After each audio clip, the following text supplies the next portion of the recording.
Well, hello. I've decided to trespass onto another YouTuber's area. I'm not gonna say anything yet because he hasn't done one of these. I mean, we can all do repairs, right? But I wanted to do this because I kind of want one of these devices. I've been thinking about it for a while, and this one came up, and I pounced on it. So I will just show you the box because I had to do some area management to fit it onto my bench. But let's do that, and you still can't see the full box. That's as zoomed out as I can get it, and it's still not on quite. Anyways, I won't bore you with the unboxing, but I'll film it because, hey, maybe it's broken and you get because it's said to be defective, but it's not supposed to be broken. But let's find out. Right, a big black box. This is a CD player or compact disc player, call it what you want. Spare Time Repair would say a compact disc player, and this is a compact disc player. Model CDX 397 from Yamaha. And the seller, I'll bring the listing up on side of the screen over there, like over here someplace, and it was sold as it powers on, light in the display, but the tray wouldn't move. So let's find out. But now, since I've built this dim bulb tester, let's actually use it, right? Now this one is plugged in. Not that you can see that because the wiring is all messed up. But let's plug in the CD player. And when I turn it on, let's see what it draws. First of all, let's push the power button and see what the display says, if it says anything. Disc open. No, it's not. Close. Open. Close. Play. Open. It's drawing 40 milliamps. 7 watts. Feels like there should be more. Anyways, let's open it up. Find out what it looks like inside. Try to, anyways. There we go.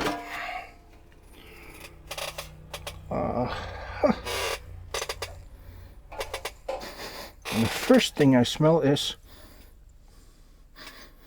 it smells like burnt electronics.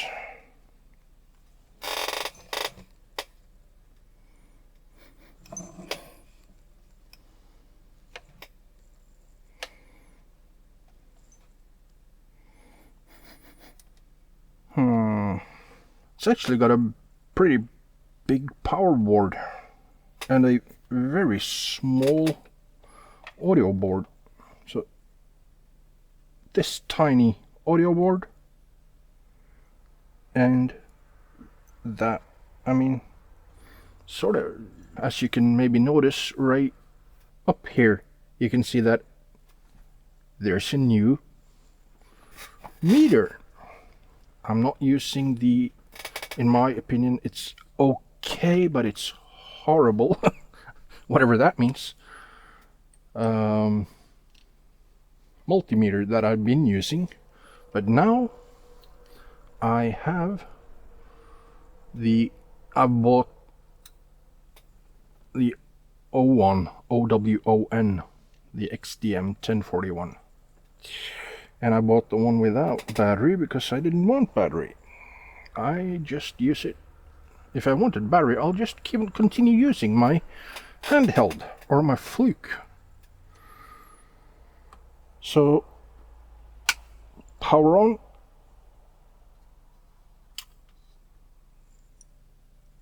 And not that, let me try and, yeah, you can see it there. Okay. 40 milliamps, 7.1 watts. And that's a 63 volt cap right here. Not that it's going to be 63 volts on it, but it's got 40 volts on it. Okay, so this is 14 volts. So that means that the power board,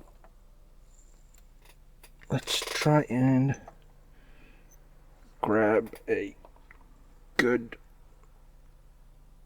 let's find out if it has ground on these, on the screw, and yes it does. This one's 26 millivolts, and that's a weird, and there's 5 volt, 5 volt again. So we do have power.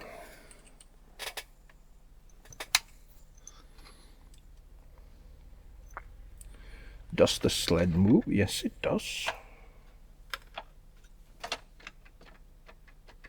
But it's very loose. It's not supposed to be like this. Can you hear that? And it's trying to move something.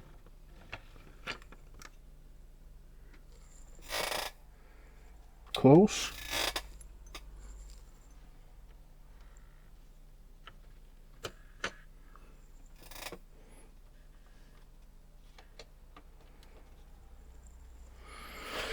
Okay, so we have a transport issue.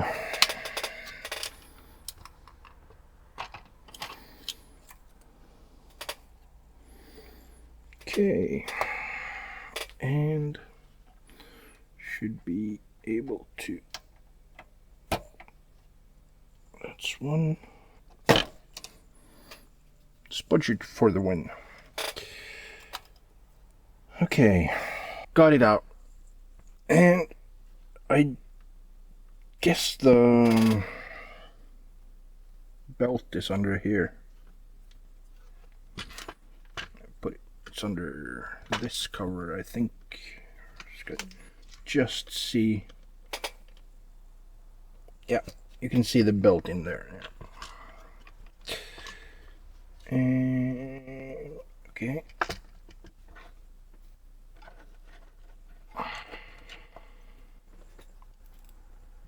Try not to get my fat head in the way.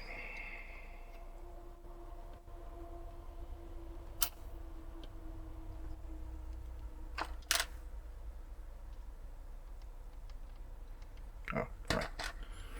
There's this thing.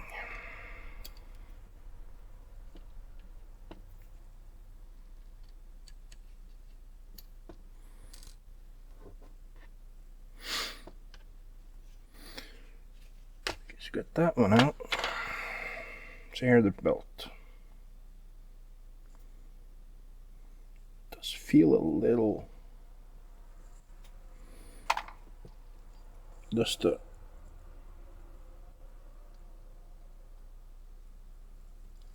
I just want to make sure that it's not the pulley slipping on the.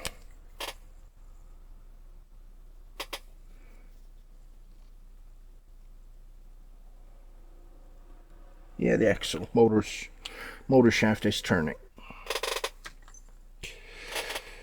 And how do we get this off? Okay, there's a clip.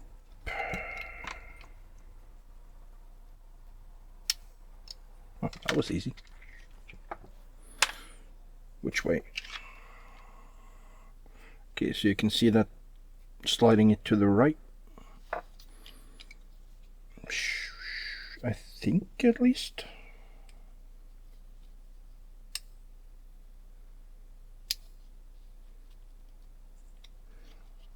Okay.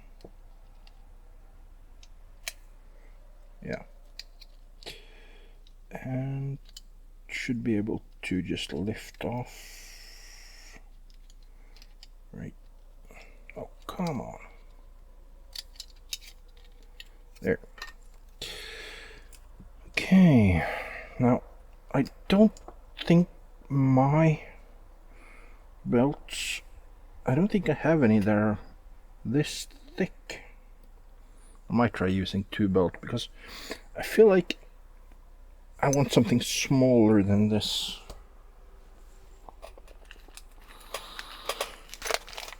These are 3mm belts. Yeah, no. Completely wrong. So I have these. I want to see what the smallest ones I have here are. It looks, it's a little bit smaller, which is what I want. Do I have 2 of them just in case I want to try and use 2? I do.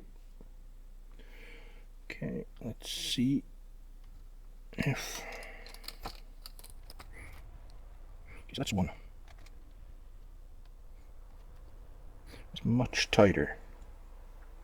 I'm just gonna put 2 on just to see how it feels, or what it feels like. Yep. These 2 is probably not good.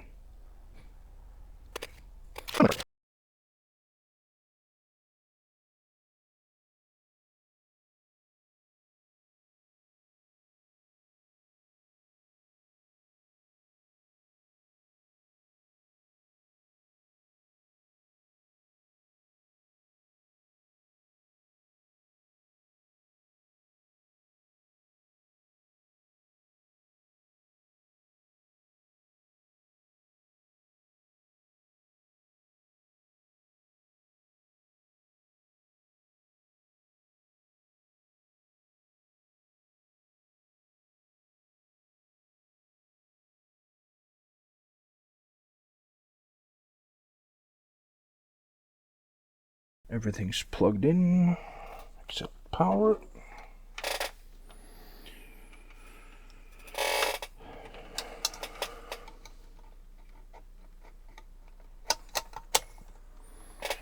Power.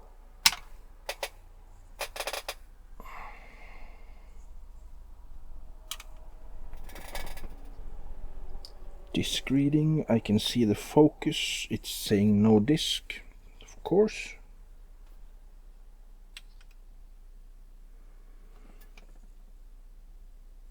Okay, power back on, volts DC, and it was minus and plus. Okay, these are hard.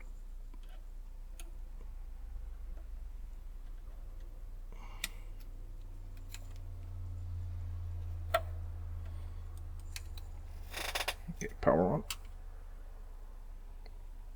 Yeah.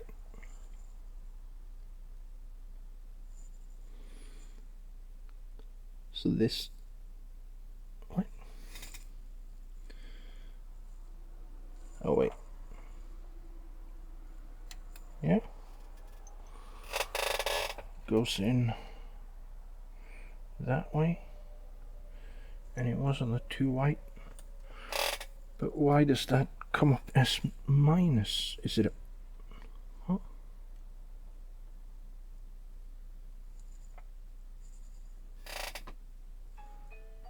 No, it's...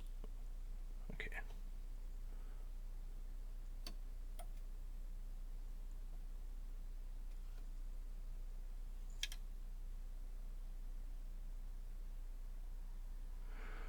Okay, 4 volts.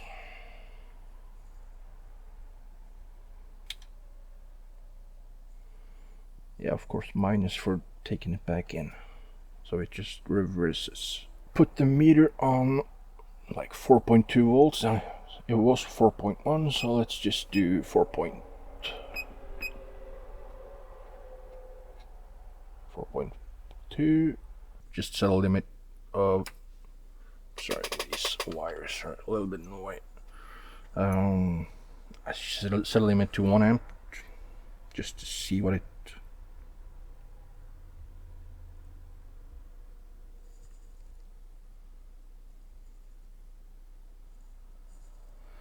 Okay. So the meter or the motor does absolutely nothing there. And if I turn them around,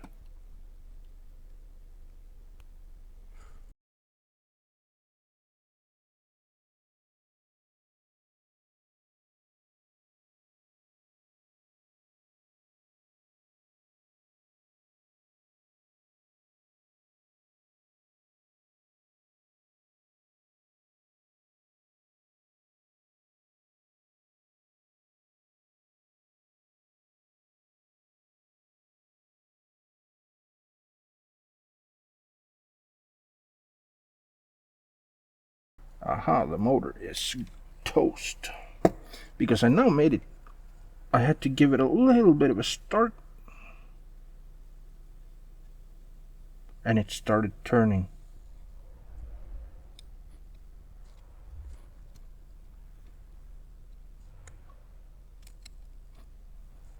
I wonder if I'm just gonna reflow these contact points. Because now it's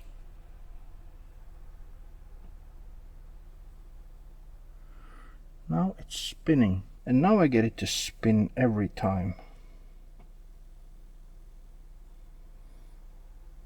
So I'm just gonna keep it spinning a little bit.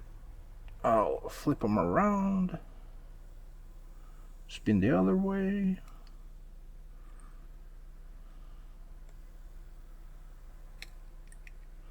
Maybe I can even use the original belt.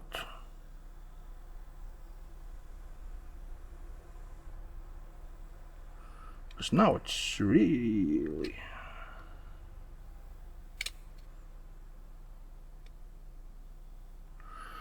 Okay, so let's just, for the fun of it, let's hook up the original belt.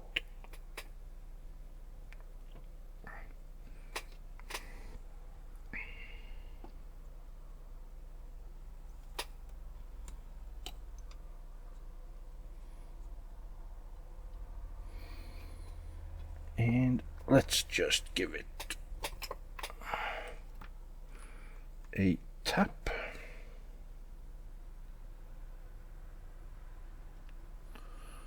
So that's just, let me try and yes, and I turn them around.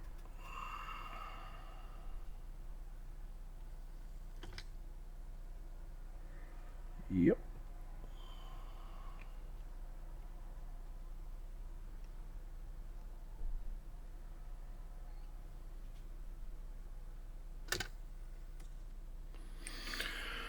Okay. Maybe it was just corroded contacts. I'll put the tray in after.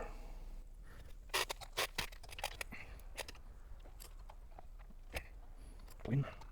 Is it plug in? We have an off switch.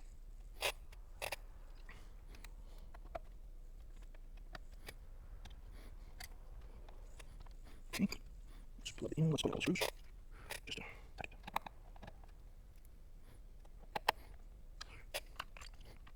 Tray.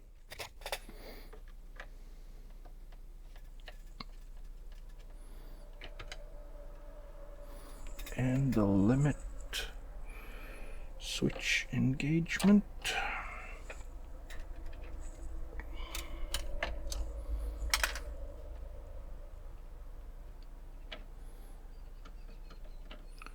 Okay, power on. I'll power that on. And let's put this in the outmost, and I'm feeling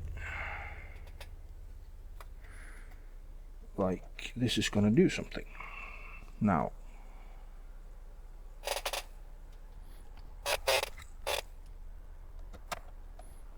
So I'll put the clamp back on.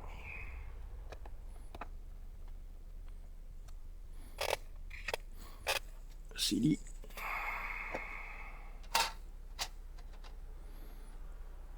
Power on. Ta-da!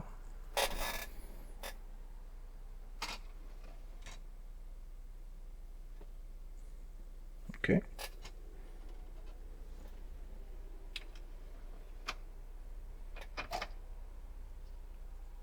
Oh yeah, because I haven't put in the, yeah. I haven't put the front cover on. Which I put under here. And now that I know it's working, I will remove these screws. So everything is correct and aligned.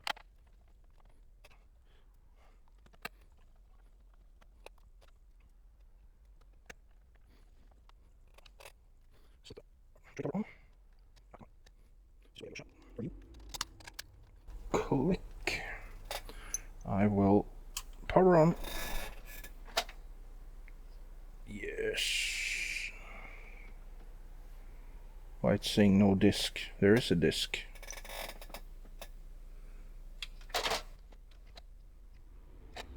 Focus now.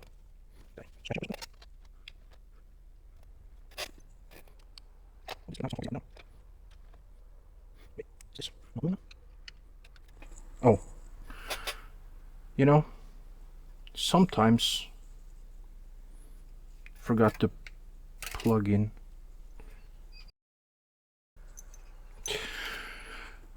You know.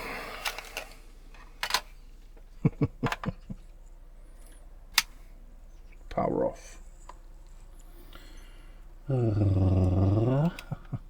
I just noticed that this one was flopping around and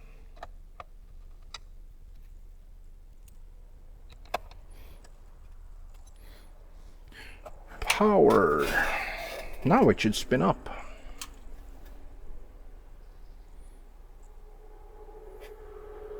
Ta-da! It's playing track 1. And let's stop it. I have a persistent table of contents. I know Spare Time Repair has mentioned in a fair number of his videos that he misses permanent table of contents, and this one has permanence. Eject. Close. Reading.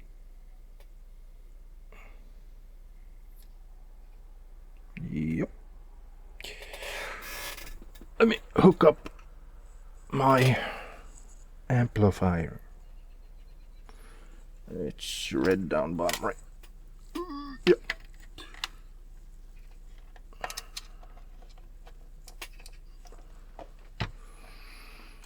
And on auxiliary volume, oh, that was, let's just play a couple of seconds. Do track 4. Play.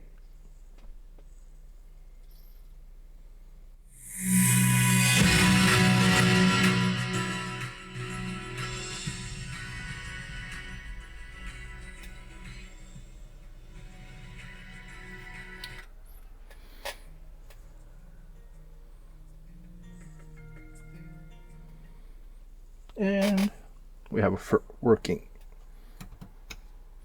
And let me just check. Just tapping it a little bit.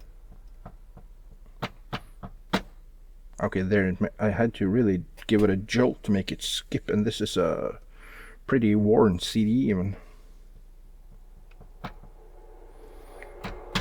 So it handles,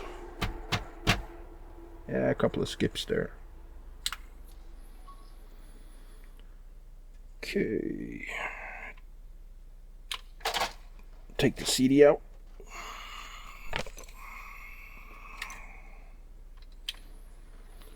Close the tray. No disc. Power off. Let me put the grooves back in and I'll see you in a bit. This was actually a fun little project, and I will be looking for more of such devices, both CD players, CD changers, stereos, vintage equipment really, retro, call it what you want. It just it felt a little bit like I was pounding my head against the same problem over and over again when I had it apart, changed belts, tried different belts, because just me being stupid, not thinking that, hey, check that the motor is actually turning and not just feel that it's moving freely. And well, yeah, you make some small mistakes sometimes. It's a part of every day. So anyways, I want to thank you guys for joining me on this video. I want to thank you for watching, being a part of the Let Us Repair channel, and if you want, leave a comment down below. Let me know what you would like to see next. Hit that like button, and I will see you in my next video. Bye guys.